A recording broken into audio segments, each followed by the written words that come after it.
وصفة الزهرة باللبن أو مطفية الزهرة باللبن من الوصفات المشهورة من المطبخ الفلسطيني، نحن كتير بنحبها. بتنعمل باللبن وبتنعمل بطحينية وبتنعمل كمان على ميتها، في ناس تعملها على صلصة بندورة. الزهرة كيف ما طبختها أنا من عشاق الزهرة القرنبيط. بنعملها مع اللحم وباللبن، وبنطفيها بقلاية توم وكزبرة، وبنقدم على جنبها رز بشعيرية.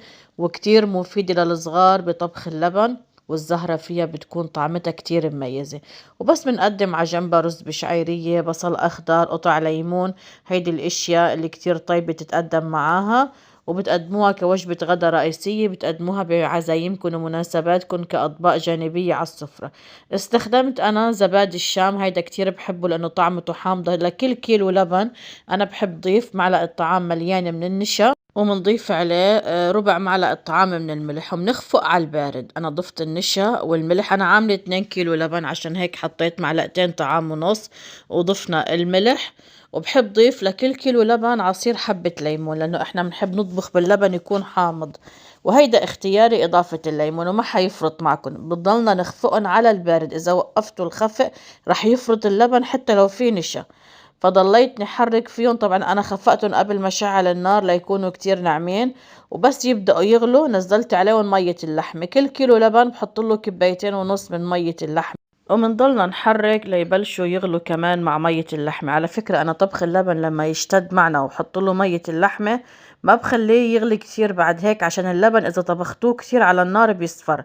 ضفت عليه مية سلق اللحمة وحركتهم، ضفت عليه اللحمة المسلوقة. كلكم بتعرفوا كيف تسلقوا اللحم. أنا حبيت دايما أني استخدم لحم بدون عظم بالطبخات هيدي، بتكون هيك ما مش صعبة أنه يقعدوا يشيلوا اللحم عن العظم. فأنا بوصي على لحم شقف، لحم خروف، سلقته وضفته على اللبن وحركته دقيقة، وبعد دقيقة نزلت عليه الزهرة. والزهرة أنا دايما بقليها لتتحمر، تكون شوي قطع حجمها وسط، ما بحبها صغيرة، وما بحركها بالقلي. وبعدين صفيتها وضفتها على اللبن. فأنا ما صورت سلق اللحم، ما صورت قلي الزهرة، لأنه كلكم تعرفوا تقلوا الزهرة وتسلقوا لحمة.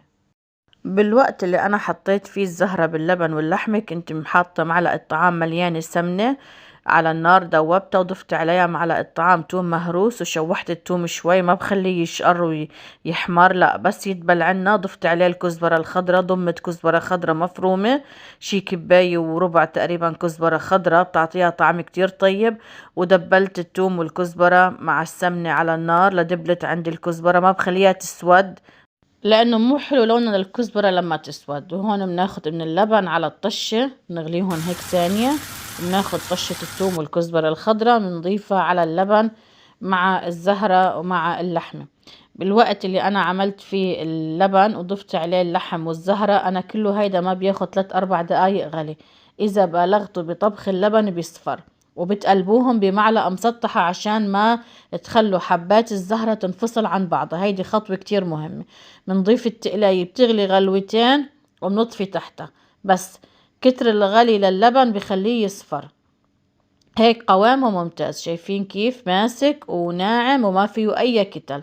هلأ بنسكبه بصحن التقديم زي ما انتو شايفين، وبتقدموها. هلا في ناس بتحب تعملها قدحة لوز او صنوبر على الوش، هيدا بيرجع لذوقكم. انا ما بحبوها بالمكسرات، بحبوها بهيدي الطريقة وهيدا الشكل النهائي للتقديم. تقدموها مع رز بشعيرية وعصرة ليمون زيادة، انا هيك بحبها، وبصلة خضراء ولا اطيب.